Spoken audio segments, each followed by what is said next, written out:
nous reste encore deux facteurs assez importants qui modulent comment on fonctionne. Et ces deux facteurs découlent d'un même principe qui s'appelle le locus de contrôle. Je ne sais pas si vous connaissez ce mot. Locus, ça veut dire lieu. Et c'est comme si schématiquement, on a deux extrêmes. Le locus de contrôle interne, c'est toutes les choses que je considère que je peux contrôler dans ma vie. Et ce qu'on appelle un locus de contrôle externe. C'est toutes les choses que je considère que je ne peux pas contrôler dans ma vie, que je dois subir. Par exemple, maintenant, pour moi, mon locus de contrôle interne, c'est ce que je vous dis. Mon locus de contrôle externe, c'est ce que vous en pensez. Épictète expliquait cette idée d'une autre manière. Il disait, le but, c'est de rendre parfait ce qui dépend de moi, donc ce qui est de mon locus de contrôle interne, et prendre les autres choses comme elles viennent, prendre les choses de mon locus de contrôle externe comme elles viennent. Et encore une fois, le problème, c'est quand on évalue mal nos locus de contrôle. Donc on va voir deux scénarios. Un scénario où quelqu'un surévalue son locus de contrôle externe, donc pense qu'il ne peut rien contrôler, qu'est-ce qui se passe. Et un scénario quand quelqu'un surévalue son locus de contrôle interne, il pense qu'il peut tout contrôler. Deux cages, deux chiens.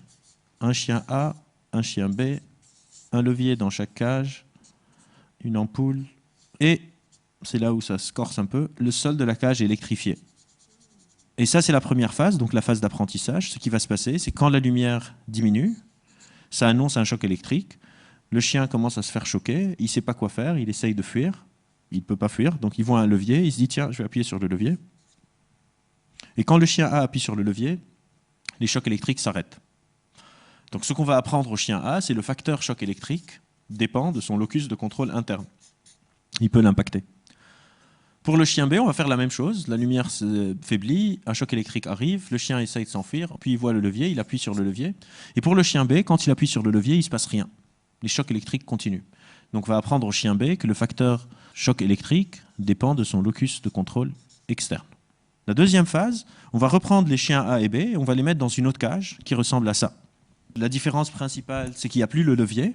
Par contre, la cage est séparée en deux par un tout petit muret. Ce que le chien ne sait pas, c'est que la deuxième partie de la cage n'est pas électrifiée et cette partie est électrifiée. On met le chien A dans cette partie de la cage, la lumière baisse, il sait qu'un choc électrique arrive, il cherche le levier, il ne le trouve pas, il panique, mais le chien A a une connaissance.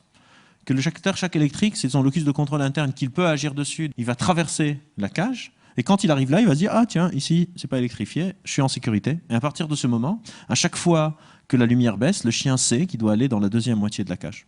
J'imagine que vous savez où est-ce que je veux en venir. Quand on prend le chien B, on le met dans cette moitié de la cage. Donc il faut juste qu'il fasse ça pour qu'il soit en sécurité. On le met dans cette moitié de la cage, la lumière baisse, qu'est-ce qui se passe? Il se couche. Il développe ce qu'on appelle une impuissance acquise.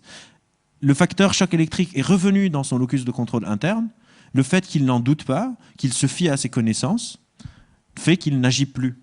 Même s'il a la chance de changer sa situation, il essaye même plus. L'impuissance acquise, c'est quelque chose qui touche beaucoup les humains. Par exemple, c'est un des facteurs principaux, on pense, face à l'inaction écologique. On se dit, de toute façon, je ne peux rien faire, donc on n'essaye même pas. Demain, il y a des élections, il y a beaucoup de gens qui disent bah, le vote, ça ne sert à rien, donc moi, je ne vais pas voter. C'est une forme d'impuissance acquise. Allez demander aux Anglais si ça sert à quelque chose, le vote. Je pense qu'ils ont beaucoup d'opinions dessus. Après, on peut ne pas vouloir voter et avoir une vraie motivation. Et ça, c'est le droit de tout le monde. Pour une promotion, une femme attend d'avoir un niveau de compétence beaucoup plus élevé que les hommes avant de postuler, parce qu'elle se dit qu'elle ne va pas l'avoir. Et donc, elle est dans une forme d'impuissance acquise où elle imagine qu'elle ne peut pas l'avoir, et donc elle ne présente pas. Et vous vous retrouvez dans des situations très absurdes où vous avez des managers qui sont moins compétents que leurs employés à cause de ça. C'est à chaque fois que vous pensez et que vous vous limitez vous-même dans une action à cause d'une fausse croyance, d'une fausse perception, où vous sous-estimez les choses sur lesquelles vous pouvez agir. Donc ça, c'est le premier facteur, l'impuissance acquise. L'impuissance acquise est souvent très difficile pour la personne qui est impuissante. L'illusion de connaissance, c'est quelque chose qui fait souffrir l'entourage de la personne. On va surestimer drastiquement notre connaissance à partir de très peu de connaissances. Donc sur ce graphe, vous avez la connaissance et ici la confiance. Et si vous remarquez, à partir de très peu de connaissances, on a un facteur de confiance très élevé. On appelle ça affectueusement le sommet du mont stupide. C'est quoi être stupide? Être stupide, pour moi, c'est avoir un énorme décalage entre ce que je crois que je sais et ce que je sais vraiment. Parce que si je sais que je ne sais pas, je ne suis pas vraiment stupide, je peux apprendre. Et l'apprentissage suit souvent cette courbe. À partir de très peu d'informations, bim, on a un facteur de confiance très important. On surestime énormément notre locus de contrôle, mais pas d'action dans ce cas-là, mais de connaissance. Et si je continue à apprendre, je commence à prendre conscience que merde, je ne sais rien, on se retrouve dans ce qu'on appelle la vallée du désespoir.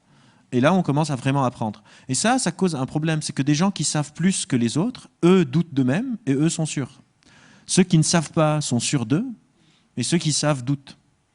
Et la société aujourd'hui, malheureusement, est une sorte de fabrique d'illusions de connaissances. Il y a beaucoup de gens qui sont très très compétents dont on ne profite pas du tout parce qu'ils n'osent pas se mettre en avant.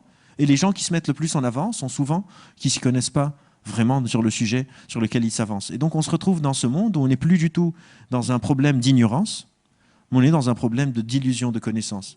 Parce que quand vous êtes en illusion de connaissance, vous n'avez aucune motivation de continuer à apprendre. Vous êtes convaincu que vous savez.